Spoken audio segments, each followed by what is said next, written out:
Chibuzie here, an owner and founder of Unshakable, the brand. You know the motto. Unshakable is a state of mind. Take your state of mind with you everywhere you go. Be unshakable. Be in truth with yourself. Love yourself. Welcome to another episode of Unshakable Truths, the podcast. Today, I have with me Moni, who's come all the way from the States. She's visiting the UK for a few days, and she's my favorite podcaster anyway. So, of course, I had to get her on camera. So you have to bear with us. This is a bit unscripted. We actually were out last night as well at an R&B festival, which was so much fun. And Moni has come through today, this morning, bright and early. So good morning. And we've had Moni's absolute favourite English breakfast, which she requested. So we just had some, yummy bacon and sausages and eggs and beans, the proper British way. So welcome, Moni. I'm so happy to have you. I'm so happy to be here. I love Moni. Childhood friends as well. So we grew up in the same neighbourhood. So this is such a treat. So the reason why I'm particularly excited to have Moni here, and I'll give her own time in a minute with you guys. I know you're really curious to hear from her. But I just wanted to say how special this is to me. It's really special, not only because she's my day one. So we literally grew up in the same neighborhood in the 80s. and 90s. In the 80s and 90s, yeah. For as far as Unshakable has been in existence, Moni has been in the life of Unshakable. And Moni has proved time and time again that Unshakable means something to her. So this is an opportunity for me to get Moni to do all the talking for a change. So I'm going to shut up now and hand over to Moni. Oh my goodness. I'm so happy to be here. First of all, this is like the perfect reunion because I thought about how many decades of friendship that we've had. And it's just amazing because I don't think we've ever skipped a beat, even if we don't live in the same place. Oh, yes. But there's something so amazing about having a community of friends where you can be absolutely yourself. Oh, yes. Your yes. authentic self, your real self. That. It's really interesting because you're actually making me tear up. I don't even know why. We have shared so many hairstyles, so many boy stories, tears, and life experiences. And here is home. Being with you is home, love, and friendship. And I'm just so grateful to be here. Oh my goodness. Thank you for saying that. I don't even know if it's the Prosecco, but I'm chopping onions. My sister's behind the camera. Tell her to stop chopping onions. So thank you. I love you too. Very, very, very much. And very, very, very, very dearly. And please stop making me cry. So now that I've managed to compose myself after that little wobble, sorry guys. Moni, I have a question for you. So the question is, I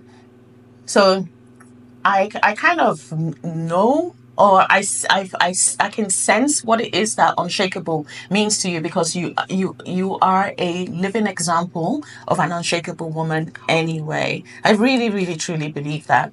Well, I'm going to throw it to you so that you can actually literally spell it out to me. So, so what does unshakable mean to you?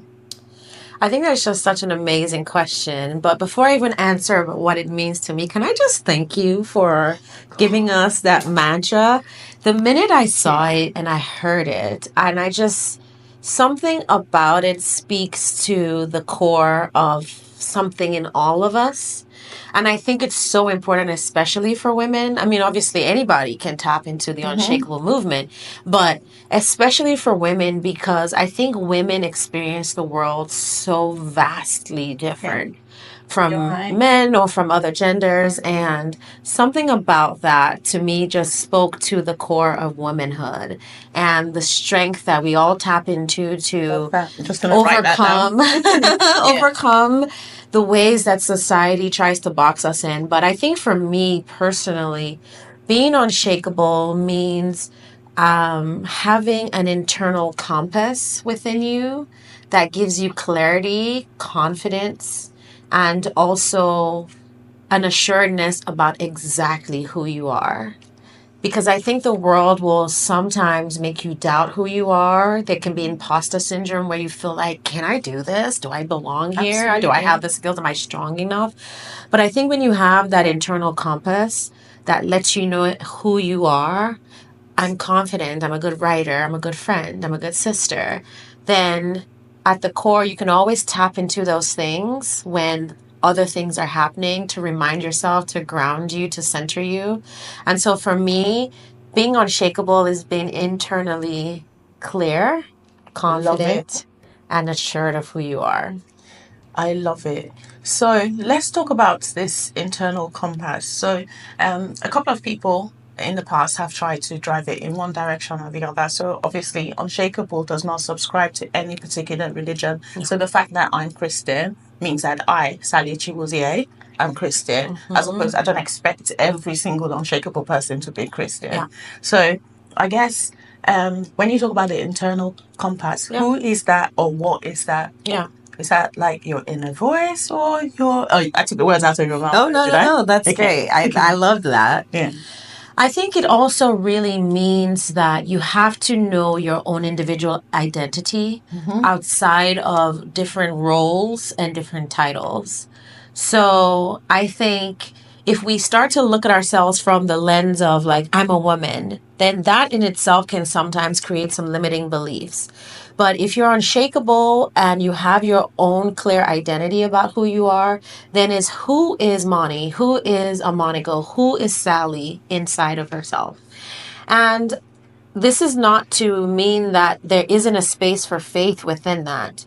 But I think that for me, it's about knowing without a doubt, like things that really are clear and true to who you are as a person.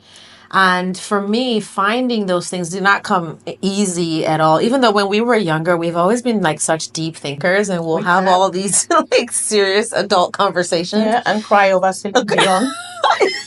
I remember that. So, And Mariah Carey. yes, Mariah in your Carey. room.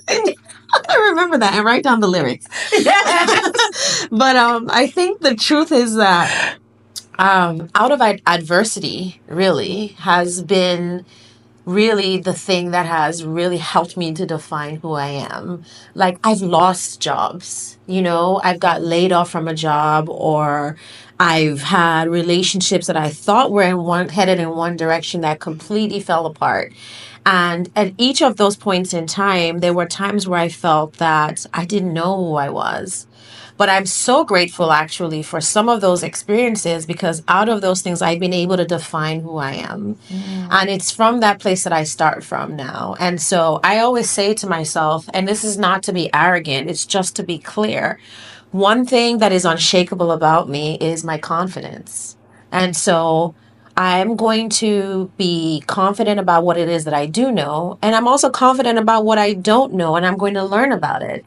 And whether a job is creating a lot of conflict or, you know, creating shakeable ground, I always remind myself to not let my confidence be broken.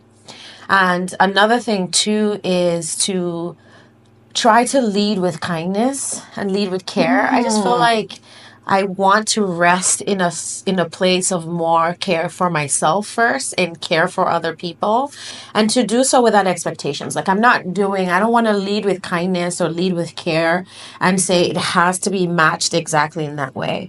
So those two things to me are core to my identity. Being confident. So whatever spaces I occupy, whatever tables I sit, I try to show up confidently. And then with the people that I love, I try to make sure that I express care for them at the same time. Yeah.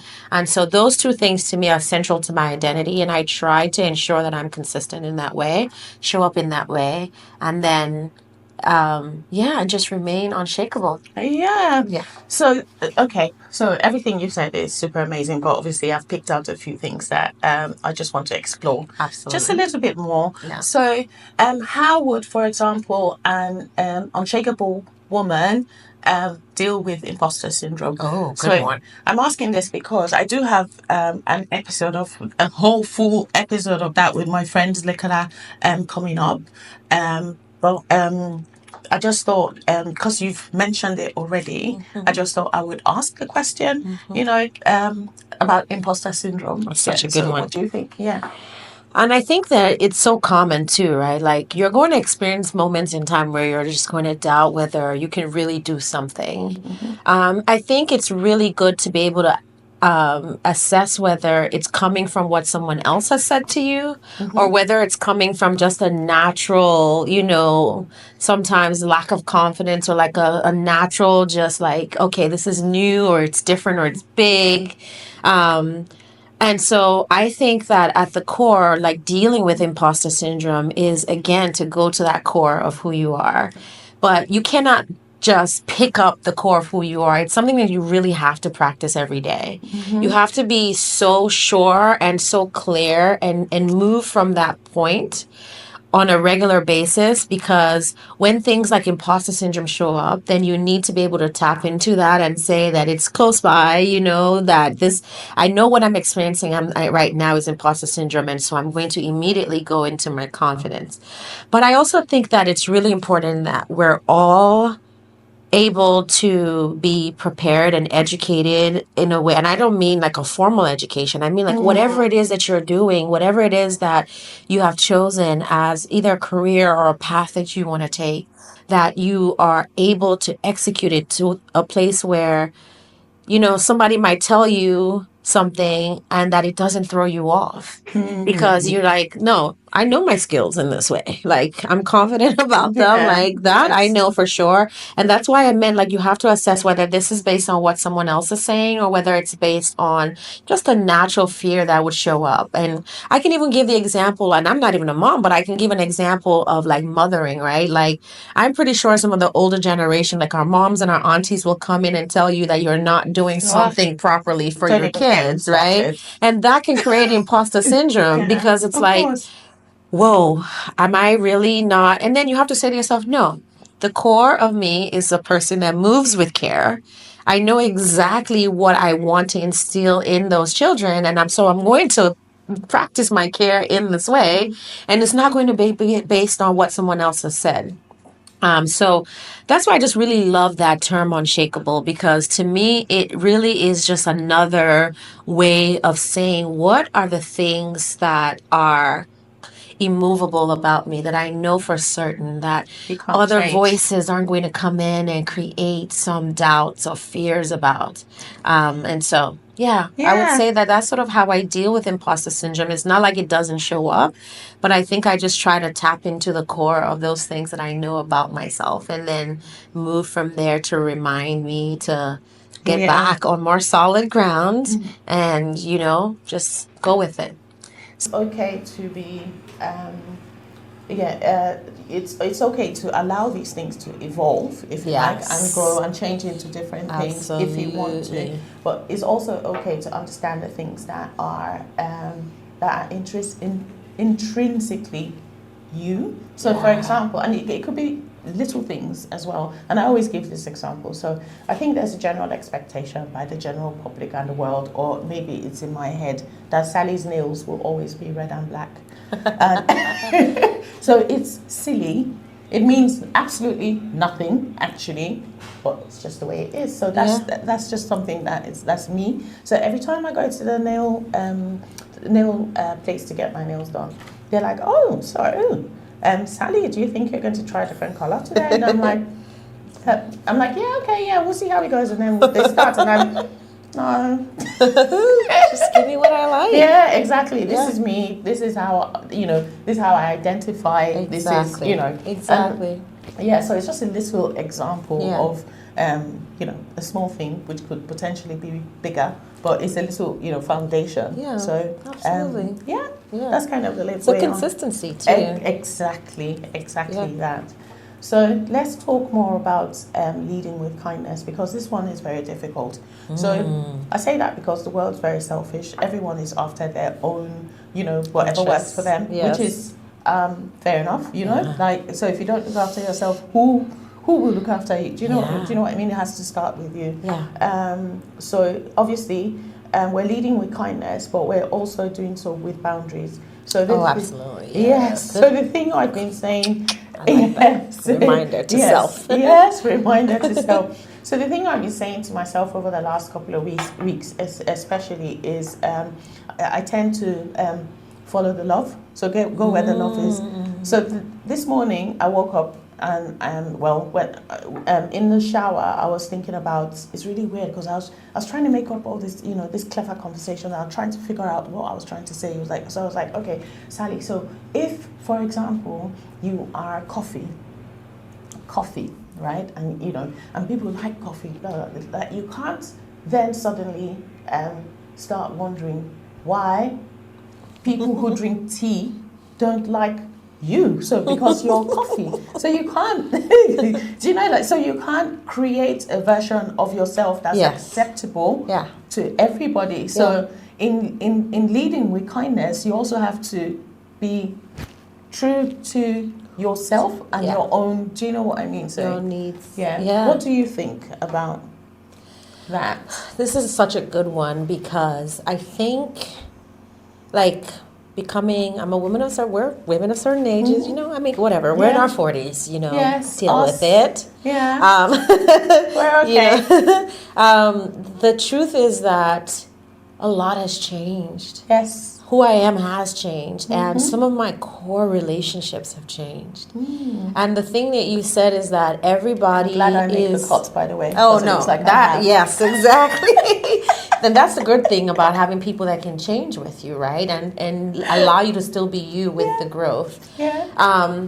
But the truth is that life's changed too, and this is such a thing because all of this year, this is the thing I've been trying to say to myself, to accept without judgment.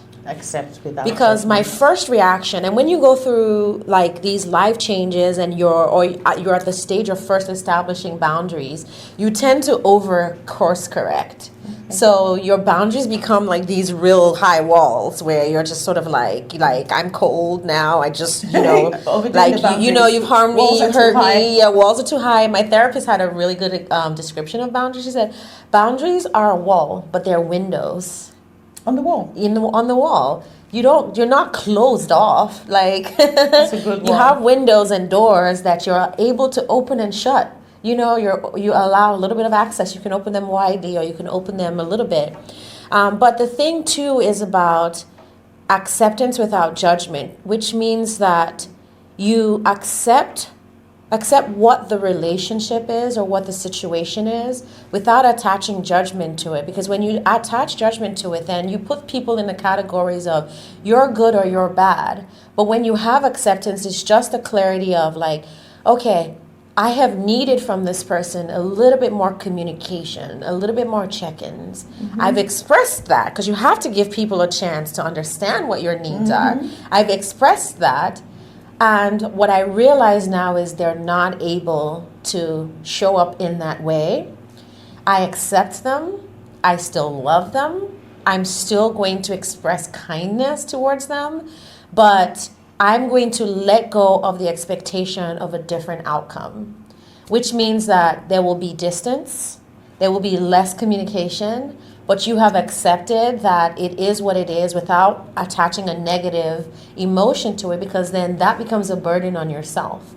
And also in the trying to change yourself to say, I'm just such a kind person, I'm a caring person, I'm always reaching out, I'm always the one that's available. When you try to say, I want to put up the boundary that's a wall without windows, you're changing the core of who you are. And that's a burden too, because it's so counter to who you are, and it just, it makes you feel uncomfortable or sad too, or like you're trying to become just like a whole nother person. But I think when you just sort of like accept how things are without making it right or wrong, then it allows you to still continue to move with kindness and still allows you to stay central to the core of who you are. But it also allows you to let go of the sadness that comes with having a different expectation that wasn't met. And it's easier said than done. I'm still working on it in some ways, But I just very recently even told a friend, I just had to say to them, there's no space for the person that I am in you with you, even as a friend. Oh. Because I can't be in competitive spaces, and I can't be in spaces that don't allow who I am, like a nurturing person, to show up. And it's not that you're wrong. I just recognize and accept that we're different. Can I just ask So- how that was received? I think the person first took it with the need to want to course correct, and I just had to then let them, and I'm like, you're going to put in an effort that is also going to make you different from who you are. I just need you to understand that it's okay, But old me wouldn't have said anything. I would just keep trying to, To fix it or to yeah. say certainly Or to they're going to get see who I something. am and in some ways start to understand and match that. But now I just had to say that, like, I think we're different and there's no space for who I am with you even as a friend. But I just need you to know that it's okay. We'll have moments to tap back in, but for right now we just have to just like call it. Yeah, circle back in the future at some point exactly. and see what happens. Yeah. That's really, really profound. Yeah. It's really amazing. So, Moni, I think you're actually a really good person. That's I think you're really very sweet. Thank you. I think we And both I think love you're full of vocabulary. wisdom. And I think having the words for the things that we say. Oh my God. Amy says to me all the time, Diaries. my daughter is like, you're so descriptive, Mom. Like, you're so descriptive. And yeah, I know. And yeah, you're like that. And I appreciate you. I appreciate you too. I appreciate you taking time to talk to me today. I know you're only in the UK for a few days and you've got loads and loads of people to see, but I'm glad you make time for me and English breakfast and a so chat. happy to be here. Thank you. Oh, we're not So done. happy to I be have here. questions Yeah, for I you. know, so Are you wrapping up? Because I'm not wrapped up. I was going to say. Oh, I have questions for you. This is the open. You think I'm I opening the forgot? floor Oh, to you. Okay. We go back to like diary entries in the 80s my and God. 90s. Cringe. And how to brush our hair in one direction. Yes. So for, this is for school. Yeah, this is both a catch-up reunion. But I have a question for you. Soon you're going to be an empty nester. What are your plans for when you're an empty nester? What are your plans for you when you become an empty nester? Do you know, I've thought about this and I don't know, I keep seeing myself traveling. Oh, good one. I don't know if I'm traveling alone or if I'm traveling with company. I'm not sure. But I see travel in my future. Yeah. I see the opportunity to have time for myself. I see growing Unshakable even more. Absolutely. Because I've been having conversations or affirmations, if you like, with regard to Unshakable and where, in what direction I see it going. In whatever direction it's going, the only way in which I want it to grow is positively and in volume. So I want to do a podcast in your neck of the woods for a change. Yes. So I want to come visit you. Absolutely. Sit with you, Always welcome. And Always. and do dinner and stuff with you. And I want a chance to reconnect with you. So I'll tell you something about myself is I have a lot of friendship circles, right? And each friendship circle is unique and different and offers its own value. Obviously, a lot of my favorite ones are my childhood ones, like your one. I will always nurture and I'll always have time for. Well, it's to create more time. So I've discovered that I might be a people person. I don't know why I'm not like an agony aunt or something.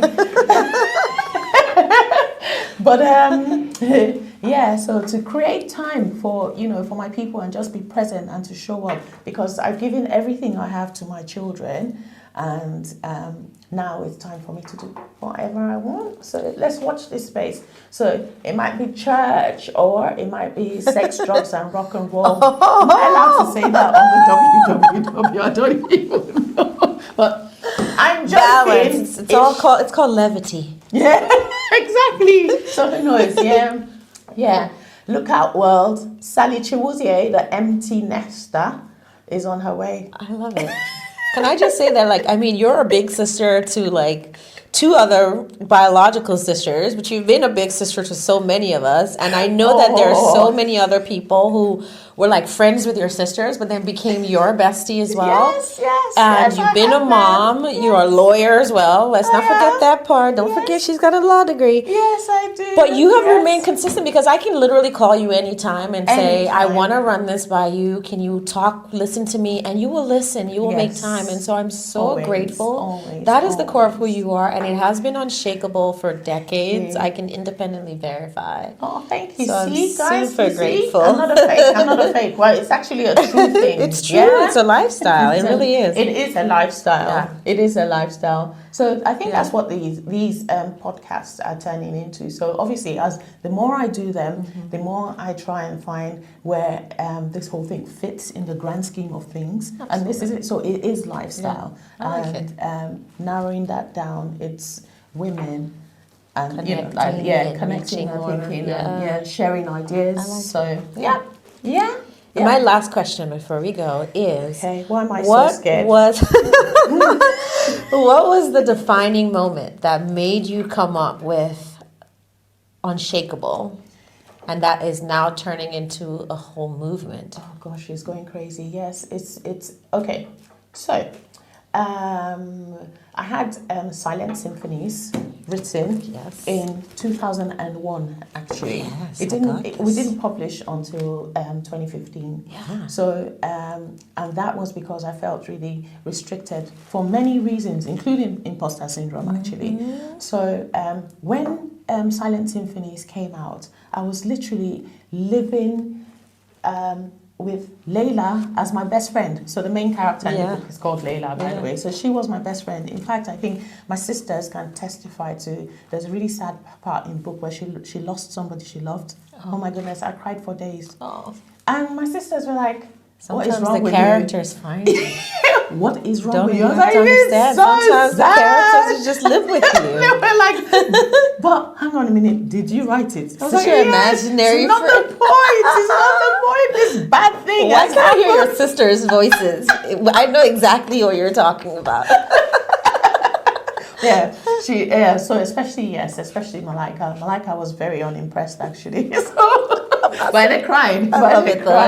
Yeah, and she thought it was a good twist in the book actually. Such a honestly, because she's Anyway, so in creating her, I started to talk about her a lot. So following on from my divorce, which was that really, really, really took me down. That would rock your world. Yeah, it did. It kind of destroyed me. And I was voiceless for a very long time. It took a long time. And I think even working on Silent Symphonies was therapy for me, to try to get it published. So I started to talk about Layla and what an unshakable, what she was. And then the PR company of the PR department of the publishing firm that I use, she said to me, this lady, she said, do you know, like, you use the word unshakable in every other sentence? Oh my goodness. And I said, I think it's a state of mind. Oh my goodness. Yeah, it's a state of my mind and the state of Layla's. Yeah, exactly. I love that. It's an aha moment. Yeah. So she said to me, you need to talk about this, more. Yeah. So write about it. So then I started to write about things that I experience as a single mom, as a woman, as a black woman, as a woman in leadership, the list is endless. Absolutely. First daughter. Yeah, first daughter, first grandchild, dealing with love and family and work and colleagues and expectations and leading with love and barriers and walls with boundaries, with windows. Gosh, yeah. So and then so this lady picked up on it. Some lady who was organizing a women's conference in the United Nations, and she invited me to speak at a wellness conference for women about holistic health of the woman, and that was a major thing in my life. So I went there and I spoke about this woman, and I think in that moment I kind of created this movement. Unshakable. Plus, I had my sisters and a couple of friends join me, and we had promotional T-shirts. So I had Unshakable across. Yeah, exactly. Yeah, and people started messaging me saying, can I have a t-shirt? And I was like, I'm not selling them. I just, it was just, and then I'm like, okay, I'll get you one. And I'll get you one. Then I thought, let me produce 100 and see what happens. And I produced 100 and it sold out. Yes. And I said, what if I did First leggings? buyers. Yes, you were one of the first. Yes. Yeah. What if I did leggings and what if I did hoodies? So that's actually how the merchandise started. came about. That's wonderful. So I love that. You're responding to the way the universe is feeding you your purpose. Yes. So many people miss it. I think so. And I think having it's a shame the ear to hear it, and having the discipline to follow through are very unshakable values. Thank you. I'm grateful to you for bringing it to us. That's amazing. I love it. Thank you. So I think the idea behind the podcast is to give Unshakable itself a voice. So yes, we wear the merchandise and we all do. And I'm glad. I'm so humbled by how well received it's been so far, because I haven't had to do anything. It grows organically by itself. So I think it's the next thing I'm trying to solidify, if that's the right word, I don't know if it is, but is the fact that it's a state of mind. So you're wearing the merch, but you're actually buying the state of mind. So you're buying into a movement. It's a way of thinking, a whole lifestyle, a revolution. Like we're taking the world by storm, So let's create love and be love and send out love, kindness, and kindness. All of this good stuff. Yeah. So I can't stop talking about this stuff. No, this is absolutely wonderful. Now. I love it. I know I have to give money back to the other people in UK who apparently have to see her. So I'm sad, but I'm really, really, really, really, really glad that we got to do this. I'm so happy. Thank you for having me. It's been absolutely wonderful. Thank you. And I love you. I love you too. So much. Please come back soon. Absolutely. Otherwise, I'll come and find you. Please do that too. We got to do both. Both can exist at the same time. So. Ladies and gentlemen, we have produced you another unscripted version of Chronicles of Unshakable Truths.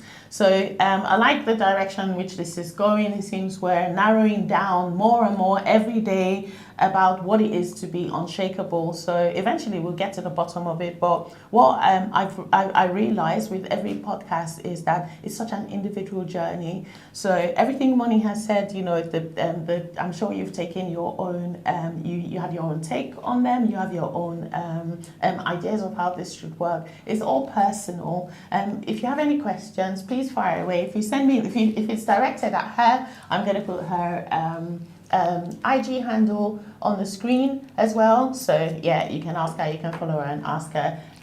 You can ask me, you can come back to me and I'll pass on whatever it is. I'll try and answer your questions. But please stick with me. If you haven't already done so, subscribe. And I shall see you soon. And as always, I'll leave you with a motto because I want the whole world going on about this mantra, yeah? Unshakable is a state of mind. Take your state of mind with you everywhere you go. Be unshakable. Be in truth with yourself. Love yourself. Thank you. See you soon. Bye.